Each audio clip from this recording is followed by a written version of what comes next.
നമസ്കാരം. പേരിൽ തന്നെ വ്യത്യസ്തനായ ഒരാൾ, മാത്രമല്ല ബി ജെ പിയുടെ വക്താവ് കൂടിയാണ് അദ്ദേഹം, ശ്രീ സന്ദീപ് വാചസ്പതി. സന്ദീപ്, സ്വാഗതം. നമസ്കാരം. ആദ്യം തന്നെ ഞാൻ ആ പേരിൻ്റെ കാര്യമാണ് പറഞ്ഞത്. ഈ പേരെന്താ ഇത്രയും വലിയൊരു പ്രത്യേകതയുള്ളൊരു പേര്, സന്ദീപ് വാചസ്പതി? അല്ല, അത് പണ്ട് ഞാൻ ആ പേരിലൊക്കെ എഴുതുന്ന അങ്ങനെ ഒരു തൂലികാനാമം ഉണ്ടായിരുന്നു, വാചസ്പതി എന്നുള്ള പേര്. വാചസ്പതി എന്നുള്ള വാക്കിനർത്ഥം വാക്കിൻ്റെ പതി, വ്യാഴം. അപ്പം അത് ദേവഗുരുവാണ്. പിന്നെ വാചസ്പതി എന്നൊരു രാഗമുണ്ട്. നമ്മളല്ലാതെ പണ്ട് എഴുതുമ്പോൾ വാചസ്പതി വാക്കിൻ്റെ അതിനോടൊരു സ്നേഹം. പിന്നെ രാഷ്ട്രീയത്തിൽ വന്നപ്പം പ്രത്യേകിച്ച് ബി ജെ പിയിൽ ഒത്തിരി സന്ദീപുമാരുണ്ടായി.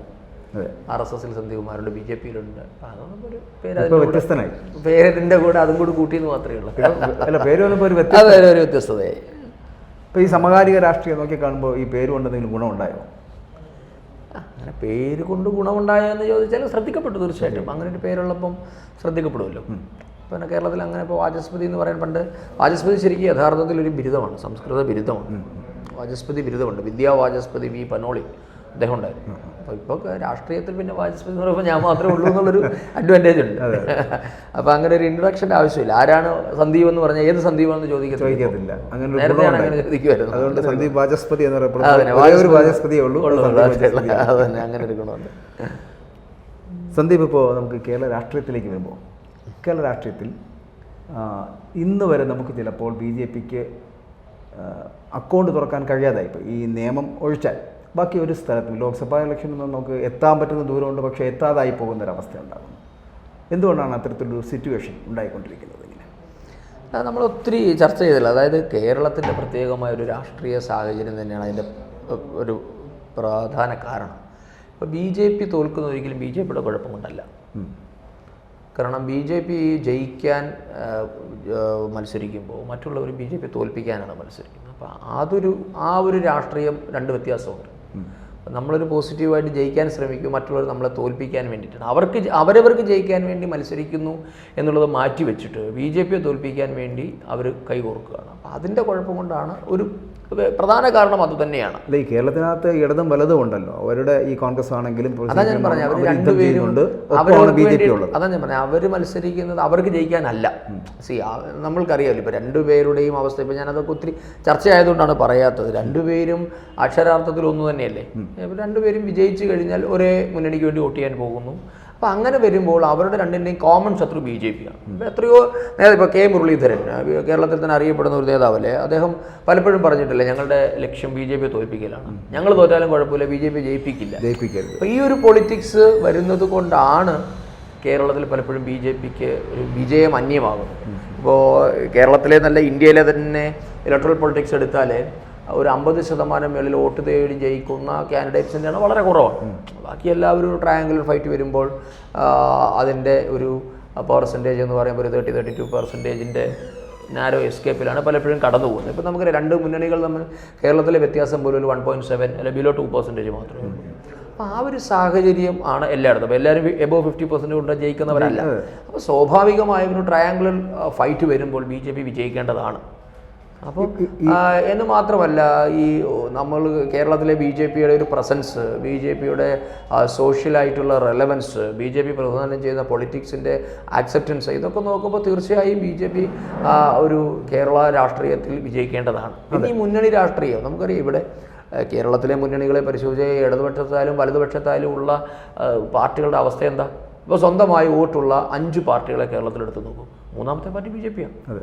CPIM കോൺഗ്രസും കഴിഞ്ഞാൽ മൂന്നാമത്തെ പാർട്ടി ബി ജെ പിയാണ്. പക്ഷേ അത് നോക്കൂ, ബി ജെ പിയെ കാട്ടിൽ ഇപ്പോൾ RSP എന്ന് പറയുന്നൊരു പാർട്ടി, തമാശക്കായപ്പോലും പലപ്പോഴും പറയും ചവറ മുതൽ ചവറ വരെയുള്ള പാർട്ടിയാണ് RSP പറ്റി വിശേഷിപ്പിക്കുന്നത്. പക്ഷേ നിങ്ങൾ നോക്കൂ, അവർക്ക് MP ഉണ്ട്, ക്യാബിനറ്റിൽ മന്ത്രിമാരുണ്ട്, സ്റ്റേറ്റ് ക്യാബിനറ്റിൽ പലപ്പോഴും ഉണ്ടായിട്ടുണ്ട്, ലെഫ്റ്റിലും റൈറ്റിലും ഉണ്ടായിട്ടുണ്ട്. തീർച്ചയായിട്ടും രാമേന്ദ്രൻ കടന്നപ്പള്ളി എന്ന് പറയുന്ന നേതാവ്, അദ്ദേഹം അല്ലാതെ മറ്റൊരാളെ ഞാൻ ഇതേ പാർട്ടി കണ്ടിട്ടുണ്ട്.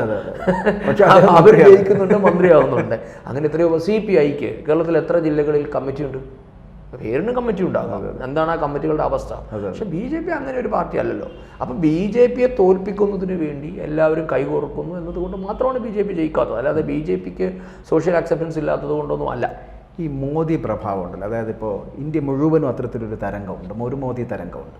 പക്ഷേ അത് ദക്ഷിണേന്ത്യയിലേക്ക് വരുമ്പോൾ എനിക്ക് തോന്നുന്നു തെലുങ്കാന, ആന്ധ്രാപ്രദേശ്, കർണാടക ഒഴിച്ച് ബാക്കി തമിഴ്നാട്, കേരളം, ഈ 5 സംസ്ഥാനങ്ങളിലേക്കും പക്ഷേ ആ മോദി തരംഗം ആഞ്ഞടിക്കാൻ കഴിയാതായി പോകുന്നതായിട്ട് തോന്നുന്നുണ്ട്. കാരണം കഴിഞ്ഞ 2014 മുതൽ 2024 വരെയുള്ള കാലഘട്ടത്തിൽ, കാരണം 2019 നമുക്ക് അത്തരത്തിലൊരു സ്ഥിതിവിശേഷം ഉണ്ടാക്കിയെടുക്കാൻ കഴിഞ്ഞു എന്ന് തോന്നുന്നുണ്ടോ? എന്തുകൊണ്ടാണ് അത്തരത്തിലുണ്ടാകാത്തത്? ഈ ദക്ഷിണേന്ത്യയിൽ എന്തുകൊണ്ട് അങ്ങനെ ഉണ്ടാകുന്നില്ല? ഇല്ല, അങ്ങനെ ദക്ഷിണേന്ത്യ എന്ന് പറയുമ്പോൾ കർണാടക BJP ഭരിച്ചിരുന്നു, തമിഴ്നാട്ടിലുണ്ട്, പോണ്ടിച്ചേരി ഭരിക്കുന്നത് BJP ആണ്. അപ്പോൾ ഗോവ വേണമെങ്കിൽ ഒരുപക്ഷെ ദക്ഷിണേന്ത്യൻ സംസ്ഥാനമായിട്ട് മീൻസ് ഒരു മഹാരാഷ്ട്രയ്ക്ക് പുറത്തുള്ള സ്റ്റേറ്റ് എന്ന നിലയിൽ ഗോവ ഭരിക്കുന്നുണ്ട്.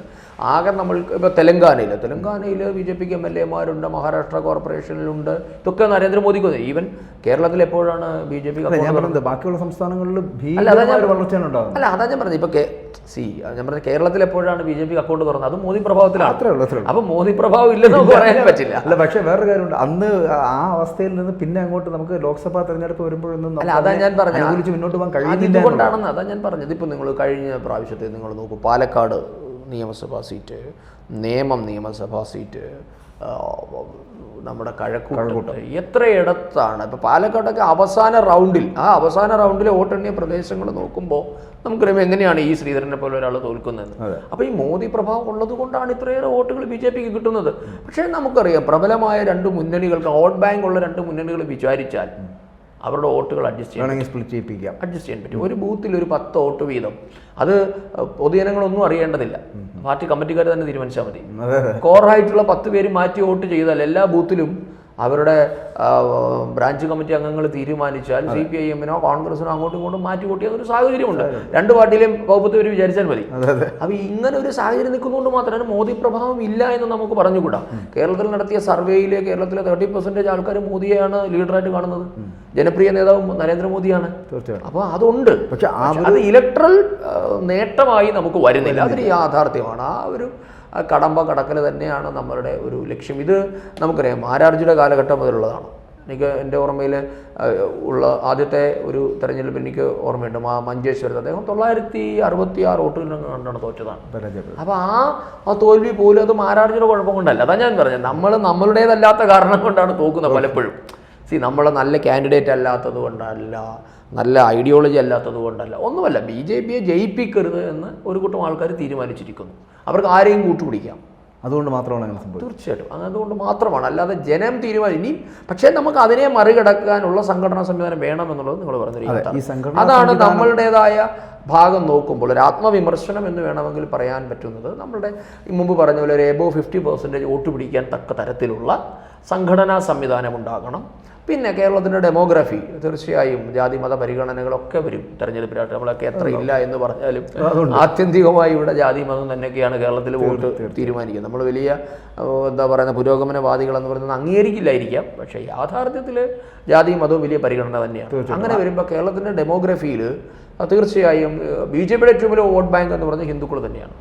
അപ്പോൾ ആ ഹിന്ദു വിഭാഗത്തിൻ്റെ വോട്ടാണ് 3ആയിട്ട് സ്പ്ലിറ്റായി പോകുക. നിങ്ങൾ നോക്കൂ. പക്ഷേ അപ്പുറത്ത് നിൽക്കുന്നവർ N ബ്ലോക്കായിട്ട് വോട്ട് ചെയ്തു. അപ്പോൾ ഇതൊരു സംഘടിത മതവിഭാഗങ്ങളുടെ ഒരു ഇടപെടൽ കേരളത്തിൻ്റെ രാഷ്ട്രീയത്തിലുണ്ട് എന്നത് യാഥാർത്ഥ്യമാണ്. തീർച്ചയായിട്ടും അതാണ് ഞാനിപ്പോൾ സന്ധ്യ പറഞ്ഞ ഒരു കാര്യം വളരെ ശ്രദ്ധേയമാണ്. കാരണം ഈ ഹിന്ദുക്കളുടെ വോട്ട് എന്ന് പറയപ്പെടുന്ന 3ആയി സ്പ്ലിറ്റ് ചെയ്യപ്പെടുന്നു. ഈ 3ആയിട്ട് സ്പ്ലിറ്റ് ചെയ്യപ്പെടുന്ന ആ സംവിധാനത്തിന് നമുക്ക് എന്തുകൊണ്ട് മാറ്റിമറിക്കാൻ കഴിയുന്നില്ല?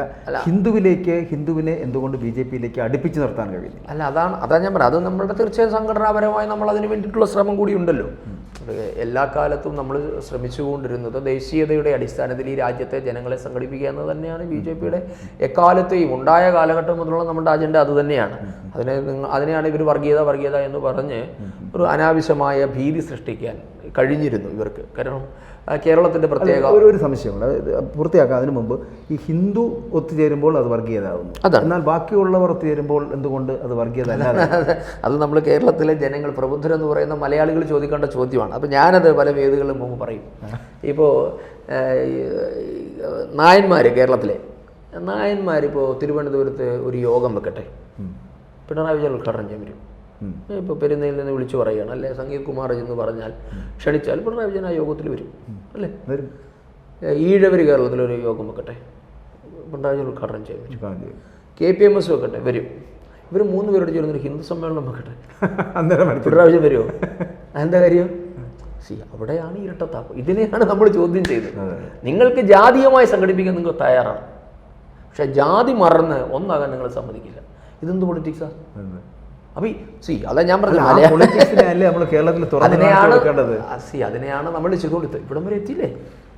അതിനെയാണ് നമ്മൾ തുറന്നുകൊണ്ട്. കാരണം ഞാനിപ്പോൾ ഒരു ജാതിയെ അല്ലെങ്കിൽ ഒരു മതത്തിൻ്റെ പേരിൽ ഞാൻ ചോദ്യം ചോദിച്ചാൽ ചിലപ്പോൾ അത് ഞാൻ മതത്തിനെ അധിക്ഷേപിക്കലാണെന്ന് പറഞ്ഞ് എനിക്കെതിരെ നാളെ വേണമെങ്കിൽ കേസ് ഉണ്ടാക്കാം. പക്ഷേ എങ്കിലും ഞാൻ പറയുന്നത് ഹിന്ദുവിനെ ഒന്നിപ്പിക്കാൻ നമുക്ക് അത് കഴിയുന്നില്ല. ഹിന്ദുവിനെ ഒന്നിപ്പിച്ചിരുന്നുവെങ്കിൽ സത്യത്തിൽ നമുക്ക് എനിക്ക് തോന്നുന്നു ഇത്തരത്തിലൊരു സംവിധാനമേ ഇലക്ഷൻ്റെ ആവശ്യം തന്നെ വരുമെന്ന് തോന്നുന്നില്ല. കാരണം ഹിന്ദു ഒന്നിച്ചാൽ ശക്തമായൊരു വോട്ട് ബാങ്കല്ലേ അത്.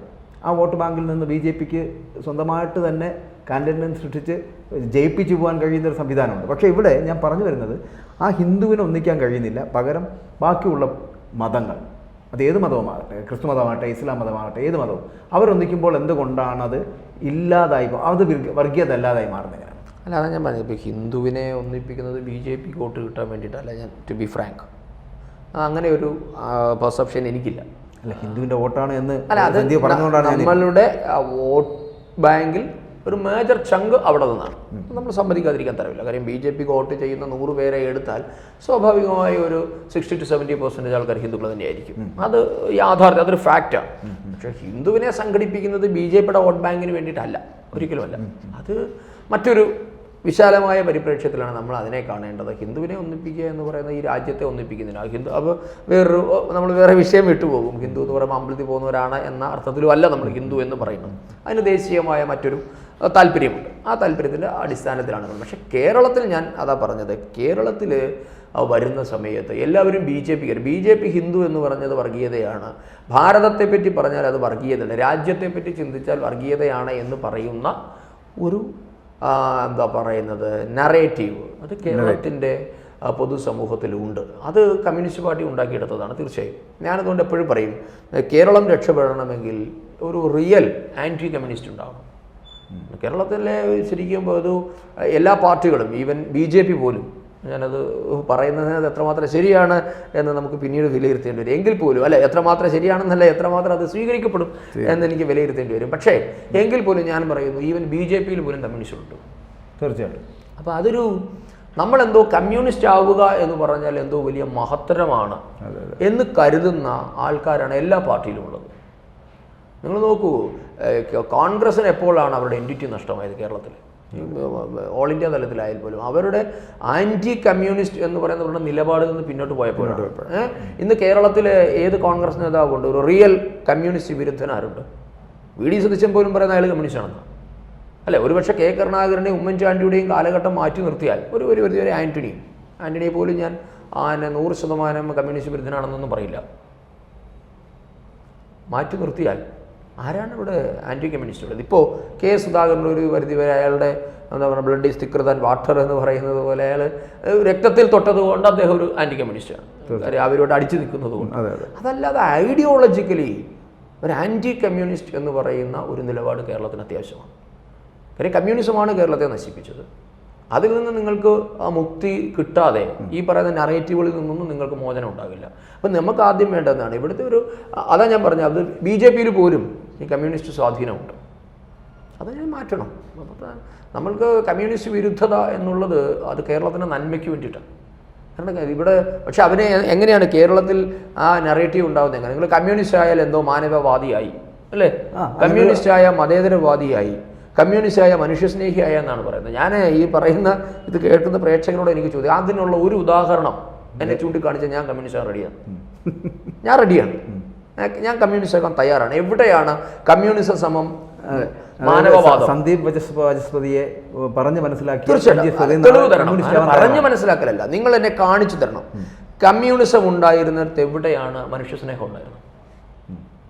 കമ്മ്യൂണിസം ഉണ്ടായിരുന്നത് എവിടെയാണ് മതേതരത്വം ഉണ്ടായിരുന്നത്? ഒരു കാണിച്ചു തരാൻ പറ്റും ഒരു ഇൻസിഡന്റ്? നമ്മൾ സാധാരണഗതിയിൽ നമുക്ക് ഒരു അനുഭവം വേണമല്ലോ. കമ്മ്യൂണിസ്റ്റുകാരാണ് നിങ്ങൾക്ക് കാണിച്ചു തരേണ്ടത്. കമ്മ്യൂണിസ്റ്റുകാരാണ് ആരെങ്കിലും കാണിച്ചത് കമ്മ്യൂണിസ്റ്റ് ആവാൻ തയ്യാറാണ്. തീർച്ചയായിട്ടും ആവണം. പക്ഷെ കാണിച്ചു തരണം എവിടെയാണ് ഞങ്ങളുടെ ഐഡിയോളജി വിജയിച്ചത്. ഞങ്ങൾ പറയുന്നതും പ്രവർത്തിക്കും. ഇന്നലെ ബിന്ദു പറഞ്ഞതുപോലെ പറയരുത്. ഞങ്ങൾ അപ്പം കാണുന്നതിനെ അപ്പ എന്ന് വിളിക്കുന്ന നിലപാടിനെ പറ്റി അല്ല ഞാൻ പറഞ്ഞത്. അതല്ല വേണ്ടത്. കമ്മ്യൂണിസ്റ്റുകാർ എടുക്കട്ടെ, അവർ ആ തീരുമാനം. അതെ, അപ്പം ഞങ്ങളുടെ ഐഡിയോളജി ഞങ്ങൾ പറഞ്ഞ പ്രകാരം വിജയിപ്പിച്ച ഒരു മോഡൽ ഇതാണ് എന്ന് കാണിച്ചു തരട്ടെ. ഇല്ല. അപ്പം അങ്ങനെ ഒരു മോഡൽ ഇല്ലാത്തിടത്തോളം കാലം കേരളത്തിന് ശാപമാണ് ഈ സാധനം.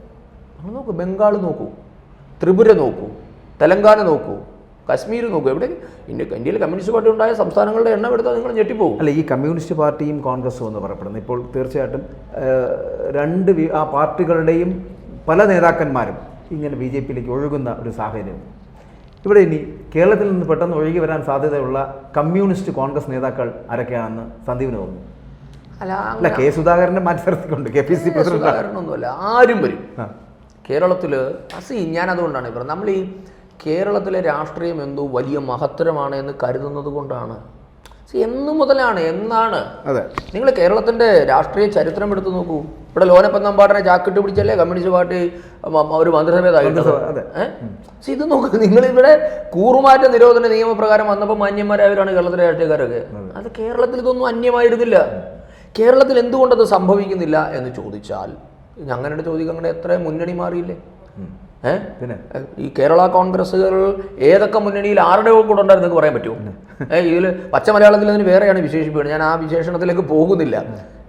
ഈ CPI ആരുടെ വേറെ കാരണം ഇപ്പോൾ ഈ BJPയിലേക്ക് കുടിയേറി പാർത്തിയിട്ടുള്ള കേരള കോൺഗ്രസ് ഉണ്ട് ഉണ്ടാകാം. അല്ല, ഞാൻ ചോദിക്കുന്നത് അതിനെ ഒരു തെറ്റായിട്ടല്ല ഞാൻ പറയണത്. പക്ഷെ ഒരു പാർട്ടി മാറുക എന്ന് പറഞ്ഞാൽ എന്താ അക്ഷന്തവ്യമായ തെറ്റെന്താ? CPI മാറിയിട്ടില്ലേ? CPM BJPയുമായി സഹകരിച്ചിട്ടില്ലേ അഖിലേന്ത്യാ തലത്തിൽ? തീർച്ചയായിട്ടും. പിന്നെ തീർച്ചയായും എന്താ പ്രശ്നം?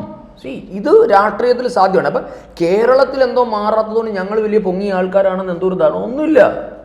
നാളെ BJPക്ക് ഭരണം കിട്ടണമെന്ന് പറയട്ടെ, ഈ പറയുന്ന ഞാൻ എഴുതി വെച്ചിട്ട് ഇന്നുള്ള 60% ആൾക്കാർ BJPയിൽ വരും, CPMയിലെയും കോൺഗ്രസിലെയും വരും. നമുക്കറിയാം എന്തുകൊണ്ട് BJPയുടെ വരുന്നില്ല. ഇപ്പം നിങ്ങളുടെ കൂടെ വന്നാൽ നമ്മളുടെ സേഫ്റ്റി മാത്രമേ ഉള്ളൂ. ഇപ്പോൾ നിങ്ങൾ നോക്കുക, അതിന് ഏറ്റവും വലിയ ക്ലാസിക് എക്സാമ്പിൾ ഇന്നലെ NK പ്രേമേന്ദ്രൻ പ്രധാനമന്ത്രി വിളിച്ചപ്പോൾ ഇരുന്നിന് പോയതോടെ എന്തൊക്കെയാണ് പ്രേമേന്ദ്രനെതിരെ പറയുന്നത്? നിങ്ങൾ ഈ നമ്മൾക്കെതിരെ നിൽക്കുന്നവരെ എന്താ പറയുന്നത്, വെർബലി അറ്റാക്ക് ചെയ്യുകയാണ്.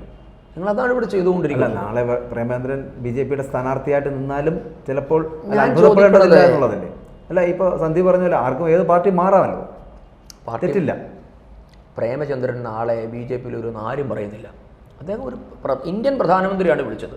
നരേന്ദ്രമോദി BJP ഹെഡ്ക്വാർട്ടറിലേക്ക് അല്ലല്ലോ NK പ്രേമേന്ദ്രനെ വിളിച്ചത്. അല്ല, പാർലമെന്റിന്റെ ക്യാൻറ്റീനിൽ ഒന്ന് ഒരു ഗ്ലാസ് ചായ കുടിക്കാൻ വിളിച്ചാൽ എന്താ കുഴപ്പം? എന്തിനാണ് അങ്ങനെ ഉണ്ടെങ്കിൽ പിണറായി വിജയൻ ഇത് നോക്ക്, നിങ്ങളുടെ ഞാനതുകൊണ്ട് പറഞ്ഞു കേരളത്തിൻ്റെ ഒരു ഇരട്ടത്താപ്പും ഒരു മാനസിക നിലവാരത്തെ പറ്റിയാണ് പറഞ്ഞത്.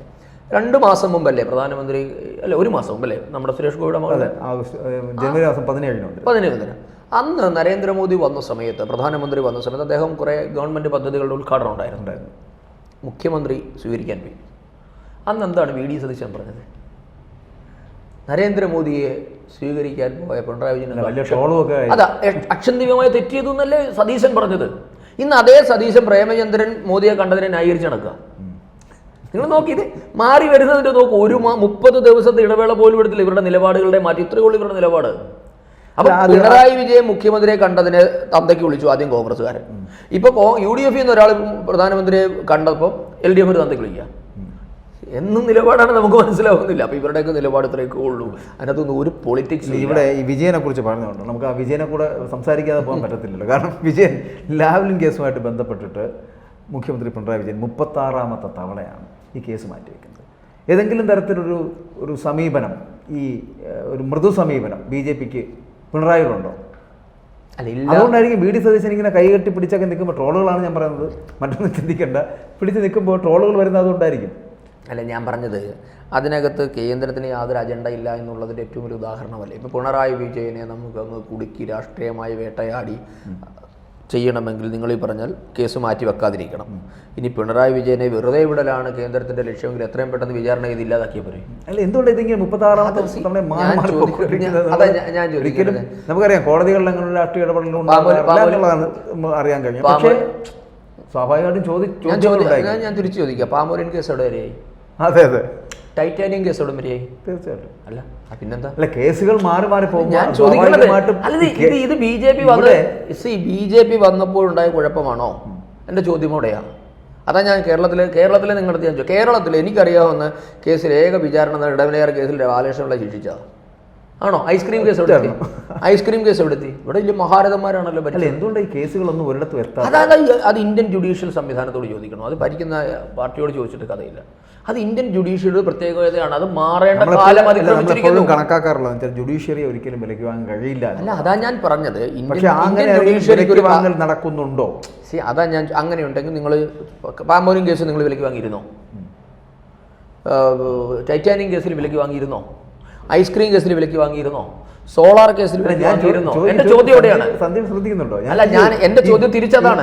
ഈ ലാവ്ലിൻ, ഞാൻ അതാ ചോദിച്ചത്, ലാവ്ലിൻ അതാ ഞാൻ പറഞ്ഞത്. ലാവ്ലിൻ കേസിൽ കേന്ദ്രത്തിന് പിണറായി വിജയനോട് മൃദു സമീപനമാണ് എങ്കിൽ ഈ കേസുകളിലൊക്കെ എതിർ കക്ഷികൾക്ക് അവരോട് മൃദു സമീപനമായിരുന്നു.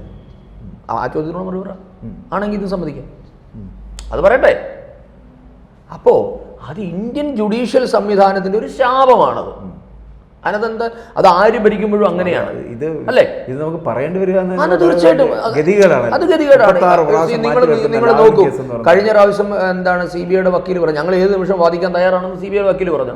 അപ്പൊ എന്താ പറഞ്ഞ, മോഹനചന്ദ്രൻ എന്ന് പറയുന്ന അയാൾക്ക് അഡ്വക്കേറ്റ് ഓൺ റെക്കോർഡിനെ വെക്കാൻ വേണ്ടി സമയം വേണം. It's quite natural. ഇത് എല്ലാ കേസുകളിലും നടക്കുന്നില്ല. എത്ര കാലമായി നീതിക്ക് വേണ്ടി നടക്കുന്ന എത്രയോ പേര് കേരളത്തിൽ. ഇതിൽ നീതി ലഭിക്കൽ എന്നുള്ളത് വളരെ വിദൂരമാണ് എന്നുള്ളത് തോന്നുന്നു. കാരണം എന്താണോ അതിന്റെ അർത്ഥം? അല്ല, ഞാൻ പറഞ്ഞത് അടിയന്തരമായ ഇത്രയും സമയം കഴിഞ്ഞിട്ടും ഇത് നടക്കുന്നില്ല എന്നുണ്ടെങ്കിൽ എന്നുള്ളതാണ് ഞാൻ പറഞ്ഞത്. അതാ ഞാൻ പറഞ്ഞത് സാർ, എത്ര കേസുകളാണ് ഇന്ത്യയെ പോലെ 145 കോടി ജനങ്ങളുള്ള ഒരു രാജ്യത്ത് നമുക്ക് ജുഡീഷ്യൽ ഓഫീസർമാരുടെ എണ്ണം കുറവാണ്, കോടതികളുടെ എണ്ണം കുറവാണ്, കോടതികളുടെ അപ്ഗ്രഡേഷൻ, എത്ര പ്രശ്നങ്ങൾ ഈ രാജ്യത്തുണ്ട്. അപ്പോൾ സ്വാഭാവികമായും കേസുകൾ മാറ്റിവെക്കപ്പെടുന്നു എന്നുള്ളത് ഇതിൻ്റെ പരിണിത ഫലമാണ്.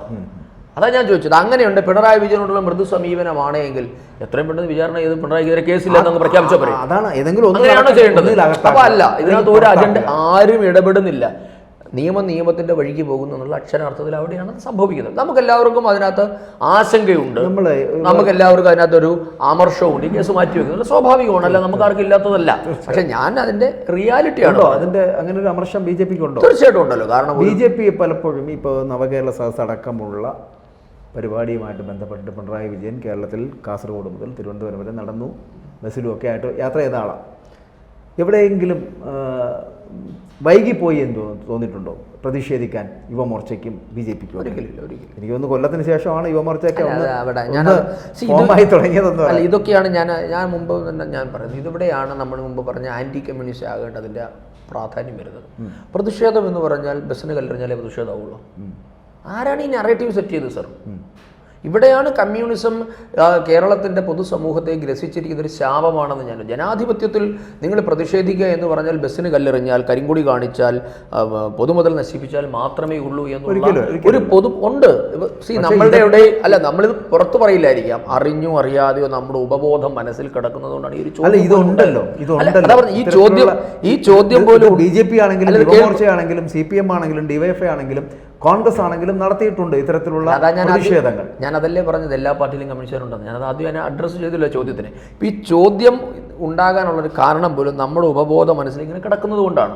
BJP അന്ന് നടത്തിയ പ്രതിഷേധം എന്തായിരുന്നു അറിയാമോ? ജനപഞ്ചായത്ത് എന്ന പേരിൽ പിണറായി വിജയൻ എവിടെയൊക്കെ പരിപാടി നടത്തി അവിടെയെല്ലാം അതിൻ്റെ തലേന്നോ പിറ്റേന്നോ ആയിട്ട് ഞങ്ങളുടെ പരിപാടി ഉണ്ടായിരുന്നു. അതായിരുന്നു ഞങ്ങളുടെ പ്രതിഷേധം. അതായിരുന്നു. അല്ലാതെ പിണറായി വിജയനെ കരിങ്കൊടി കാണിക്കാൻ BJP സംസ്ഥാന കമ്മിറ്റി തീരുമാനിച്ചിട്ടില്ല. ഇങ്ങനെ നവകേരള സദസ്സ് പോലെ ദൂർത്ത് അടിച്ച് നടക്കുന്ന ഒരു പരിപാടിയോട് യോജിപ്പായിരുന്നു അതോ? അതുകൊണ്ടാണ് ഇപ്പം നിങ്ങൾ നടത്തുന്നത് ഒന്നുകിൽ പിണറായി വന്നതിന് ശേഷം അല്ലെങ്കിൽ പരിപാടി. അതായത് കേരളത്തിലെ ഏകദേശം 1000 ചില്ലുവാനും പഞ്ചായത്തുകളാണ്. ഞങ്ങൾ പഞ്ചായത്ത് തലങ്ങളിലാണ് പരിപാടി നടത്തിയത്. ഞാൻ ഡേറ്റ് ആണ് പറഞ്ഞത്, അല്ലെന്നോ പിറ്റേന്നോ, അല്ലാതെ അതേ വേദിയിൽ നല്ല പറഞ്ഞത്. അപ്പോൾ 1000-ന് മേളിൽ, എൻ്റെ അറിവ് ശരിയാണ്, 1100 1200 പഞ്ചായത്തുകൾ ഞങ്ങൾ ഈ പരിപാടി നടത്തി. 2000 സെൻറ്ററുകൾ നമ്മൾ നിശ്ചയിച്ചത് ആ കാലയളവിൽ തന്നെ. ഞാൻ പറഞ്ഞു 1200 നടന്നു, ബാക്കിയെല്ലാം 2000 സെൻറ്ററുകളിൽ നടന്നു. പക്ഷേ 1200ഓളം പഞ്ചായത്തുകൾ ഞങ്ങൾ ഈ പരിപാടി നടത്തി. അതായിരുന്നു ഞങ്ങളുടെ പ്രതിഷേധം. അല്ല, BJP സ്റ്റേറ്റ് കമ്മിറ്റി തീരുമാനിച്ചില്ല പിണറായി വിജയനെ കരിങ്കൊടി കാണിക്കാൻ, തടയാൻ ഞങ്ങൾ തീരുമാനിച്ചിട്ടില്ല. പിന്നെ എന്തിനു ഞങ്ങൾ അതിന് പോകണം? ഇവിടെ ഈ കുണ്ടറയിലേക്ക് കൊല്ലത്തേക്ക് വരുമ്പോൾ യുവമോർച്ച ശക്തമായ ഒരു പ്രതിഷേധം നടത്തുന്നുണ്ടായിരുന്നു. പത്തനംതിട്ടയാണ് ആദ്യം. പത്തനംതിട്ട. ആ പ്രതിഷേധത്തോടു കൂടിയാണ് ചിലപ്പോൾ ഡിവൈഎഫ്ഐക്കാർ തന്നെ വലിച്ചിട്ട് ഞാൻ അതിൻ്റെ ഒരു വീഡിയോ ചെയ്തിട്ടുണ്ടായിരുന്നു. അത് സ്വാഭാവികമാണല്ലോ. അല്ല, അത് ചെയ്യേണ്ടതാണ് എന്ന് തോന്നുന്നത് മനുഷ്യന് തോന്നി തുടങ്ങി. അതായത് പ്രതിഷേധിക്കുന്നവർക്ക് അടി കൊടുത്ത് ഒതുക്കുന്ന ഒരു സമീപനം സ്വീകരിച്ചപ്പോൾ തീർച്ചയായിട്ടും തിരിച്ചടി കൊടുക്കുക എന്നുള്ളത് അത് വേണമല്ലോ, അത് അവർക്ക് അറിയാമായിരുന്നു. അത് വളരെ കൃത്യമായി യുവമോർച്ച ചെയ്തു എന്നുള്ളതാണ്. അത് ചെയ്തത് അതുകൊണ്ടാണ് ഞാൻ ചോദിച്ചത്, ഇവിടെ കുറച്ചുകൂടെ മുമ്പേ കൊടുക്കേണ്ടതായിരുന്നു എന്നുള്ളത് തോന്നുന്നുണ്ട്. അത് ഞാൻ പറഞ്ഞത്, അത് നമ്മൾ ചെറുപ്പക്കാരെന്ന നിലയിൽ സ്വാഭാവികമായിട്ട് ചെറുപ്പക്കാർ ആദ്യം പ്രതികരിക്കാൻ ഇറങ്ങുന്ന അവരാണ്. അവർക്ക് തോന്നില്ലേ അങ്ങനെ ഉണ്ടെന്ന് നമ്മൾ തന്നെ ഞങ്ങൾ പറഞ്ഞല്ലോ, ഞങ്ങൾ തടയാം, ഞങ്ങൾ കരിങ്കൊടി കാണിക്കാം, ഞങ്ങളെ അടിക്കാൻ വരട്ടെ. അല്ല, അങ്ങനെ ഞങ്ങൾ ഇതേവരെ CPIM തിട്ടൂരത്തെ കീഴടങ്ങാത്ത രാജ്യത്തെ ഏക പാർട്ടി ഞങ്ങളാണ്. ഞങ്ങൾക്കതൊരു അഭിമാനമേ ഉള്ളൂ. ഞങ്ങളിവിടെ ഒന്നുമില്ലാത്ത കാലഘട്ടത്തിൽ പോലും ഞങ്ങൾ അടിച്ചാൽ ഞങ്ങൾ തിരിച്ചടിക്കും. അതിനകത്ത് യാതൊരു തർക്കമില്ല. മനുഷ്യനാണ്, അത് മനുഷ്യൻ്റെ പ്രതികരണമാണ്. ഏതൊരു മനുഷ്യനോട് ജീവിക്കാൻ അവകാശം. അതായത് അന്ന് യൂത്ത് കോൺഗ്രസ് ഇങ്ങനെ അടികൊള്ളുന്നത് കണ്ടതിന് ശേഷമാണ് നിങ്ങൾ പറയുന്നത്. അല്ല, ഞാൻ ഇപ്പോഴത്തെ കാര്യമല്ല ഞാൻ പറഞ്ഞത്. ഞങ്ങൾ 1942 കേരളത്തിൽ RSS ഉണ്ടായ കാലമുള്ള കാര്യം പറഞ്ഞു. ഞങ്ങളിവിടെ പ്രവർത്തനം തുടങ്ങി. ഞങ്ങൾക്ക് പ്രവർത്തന സ്വാതന്ത്ര്യം വേണം. ഞങ്ങൾ ആരുടെയും തോളേക്കാരാൻ പോകുന്നില്ല. ഇങ്ങോട്ട് വന്ന പക്ഷേ വെറുതെ വിടില്ല. അത് ഞങ്ങളുടെ നിലപാടാണ്. അത് ഇനിയും അങ്ങനെയായിരിക്കും. അതൊരു മനുഷ്യൻ്റെ ബേസിക് ഇൻസ്റ്റിങ്ക്റ്റ് ആണ്. അതിനെ ചോദ്യം ചെയ്യാൻ ആർക്കും അവകാശം? എനിക്ക് സ്വതന്ത്രമായി ജീവിക്കണം എന്നുള്ളത് ഞാൻ ജനിച്ചു പോയാൽ എനിക്ക് കിട്ടുന്ന റൈറ്റാണ്. അതിനെ തടയാൻ നിങ്ങൾ ആരുമല്ല. കമ്മ്യൂണിസ്റ്റ് പാർട്ടി ഇവിടെ തീരുമാനിച്ചതെന്നാ ഞങ്ങളല്ലാത്ത ആരും വേണ്ട. ആ തീരുമാനമാണ് സോഷ്യലിസ്റ്റുകൾക്ക് എന്താ പറ്റിയ കേരളത്തിലെ? അല്ല, അതെന്താ അറിയാം, ഞാനത് പറയാൻ കാരണം മറ്റൊന്നാണ്. കാരണം ഈ കാസർഗോഡ് മുതൽ പത്തനംതിട്ട വരെ എത്തുന്ന സമയത്ത് ഇങ്ങനെ അടികൊള്ളുന്ന കോൺഗ്രസ്സുകാരെ നമുക്ക് കാണാൻ കഴിയും, KSUക്കാരെ കാണാൻ കഴിയും. അപ്പോൾ ഇവിടുത്തെ സാധാരണ പൊതുസമൂഹത്തിലെ പൊതുജനങ്ങൾ വിചാരിച്ചത് ഈ അടിക്കുന്നവർക്ക് 2 അടി തിരിച്ചു കൊടുക്കണ്ടേ എന്ന് ചിന്തിക്കില്ല. അല്ല, അതാ നമ്മൾ അതിനനുസരിച്ച് ഞാൻ ഈ പറഞ്ഞ ഒറ്റ വിഷയത്തെ പറ്റി അല്ല ഞാൻ പറഞ്ഞു. ഞാൻ പണ്ട് കാലം വരെ ഇന്ത്യ കേരളത്തിലെ സോഷ്യലിസ്റ്റുകൾക്ക് എന്താ സംഭവിച്ചു? കമ്മ്യൂണിസ്റ്റുകാരായിട്ട് അടിച്ചൊതുക്കി. അതേപോലെ ഞങ്ങളെ അടിച്ചൊതുക്കാമെന്ന് അവരങ്ങ് വിചാരിച്ചു. പറ്റിയില്ലല്ലോ. അതെ, പറ്റിയില്ല എന്ന് മാത്രമല്ല, ഇന്ന് കമ്മ്യൂണിസ്റ്റ് പാർട്ടി കൈവശം വെച്ചിരിക്കുന്ന പല മേഖലകളും ഞങ്ങളുടെ ഇല്ല. അത് കമ്മ്യൂണിസ്റ്റ് പാർട്ടിക്ക് കൃത്യമായിട്ട് അറിയാം.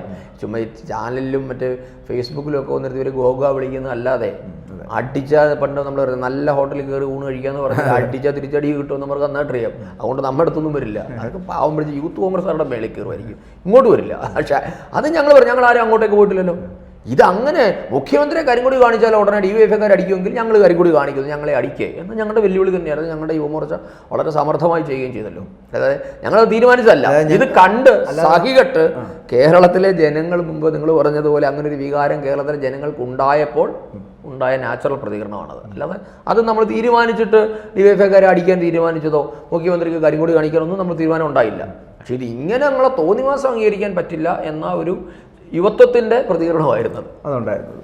ഈ 2016, 2021, 2016 ഒന്നാമത് പിണറായി സർക്കാർ ഉണ്ടാകുന്നു. അതിനുശേഷം രണ്ടാമതൊരു സർക്കാർ കൂടി ഉണ്ടാകേണ്ടി വന്നൊരു സാഹചര്യം ഉണ്ടായി.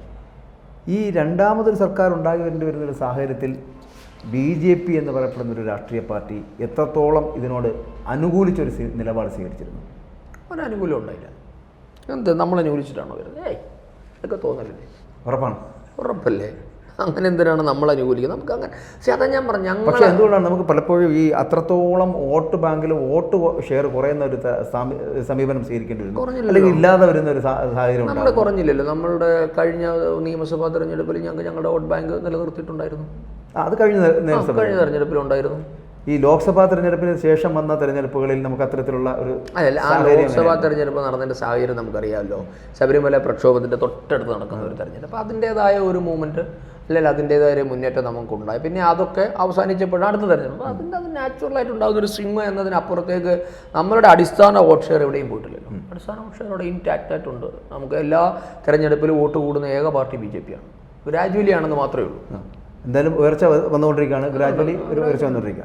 ഈ നമ്മുടെ കേരളത്തിലേക്ക് വരുമ്പോൾ തന്നെ പിണറായി വിജയൻ്റെ മകളും വീണ വിജയനും ഇവിടെ സ്ഥിരമായിട്ട് അഴിമതിയുടെ മുഖങ്ങളായി മാറുന്ന 2 വ്യക്തിത്വങ്ങൾ. അത് അച്ഛൻ ഭരിക്കുകയും മകളെ സംരക്ഷിക്കുകയും ചെയ്യുന്ന ഒരു സമീപനം സ്വീകരിച്ച് മുന്നോട്ട് പോകുന്നു. ഇതിനെ നമ്മൾ എങ്ങനെയാണ് രാഷ്ട്രീയപരമായി നോക്കിക്കാണുന്നത്? BJP എങ്ങനെയാണ് ഇതിനെ നോക്കിക്കാണുന്നത്? അല്ല, എനിക്ക് തോന്നുന്നു അത് ഒരു കേരളം എത്തപ്പെട്ടിരിക്കുന്ന അല്ലെങ്കിൽ കേരളത്തിലെ ഭരിക്കുന്ന കമ്മ്യൂണിസ്റ്റ് പാർട്ടി എത്തപ്പെട്ടിരിക്കുന്ന ഒരു അപജയത്തിൻ്റെ ലക്ഷണം. അവരുടെ ഒരു ഡീക്കെ ഇവിടെ നിന്നാണ് തുടങ്ങുന്നത്. ഇതൊരു കാര്യം നമ്മളതിനെ പറയത്തില്ല, അന്തിക്രിസ്തു എന്ന് പറയുന്നത് പോലെ CPIMൻ്റെ അന്തിക്രിസ്തുവാണ് പിണറായി വിജയൻ. അത് ഒരു സ്വാഭാവികമായി ഉണ്ടാകേണ്ട കാര്യമാണെന്നാണ് ഞങ്ങളതിനെ കാണുന്നത്. അതങ്ങനെ തന്നെ ആയിത്തീരുള്ളൂ. കാര്യം ഇപ്പോൾ പിണറായി വിജയനെ വ്യക്തിപരമായി നമുക്ക് അധിക്ഷേപമൊന്നും പറയല്ല. പക്ഷേ അദ്ദേഹം ആ പുത്രി വാത്സല്യത്തിൻ്റെ കാര്യത്തിൽ, കുടുംബസ്നേഹത്തിൻ്റെ കാര്യത്തിൽ, സ്വാർത്ഥതയുടെ കാര്യത്തിൽ ഒരു മനുഷ്യന് ചേരാത്ത രീതിയിലുള്ള സ്വാർത്ഥനാണ്. കരുണാകരന് മുകളിലാണ്.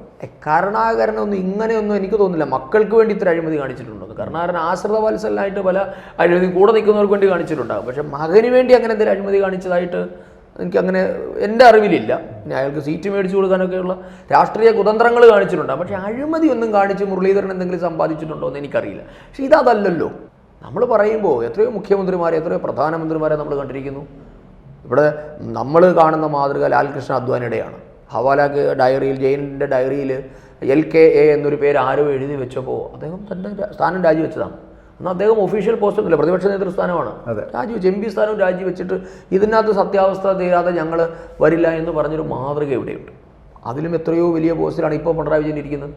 ഒരു സംസ്ഥാനത്തിൻ്റെ മുഖ്യമന്ത്രിയാണ്.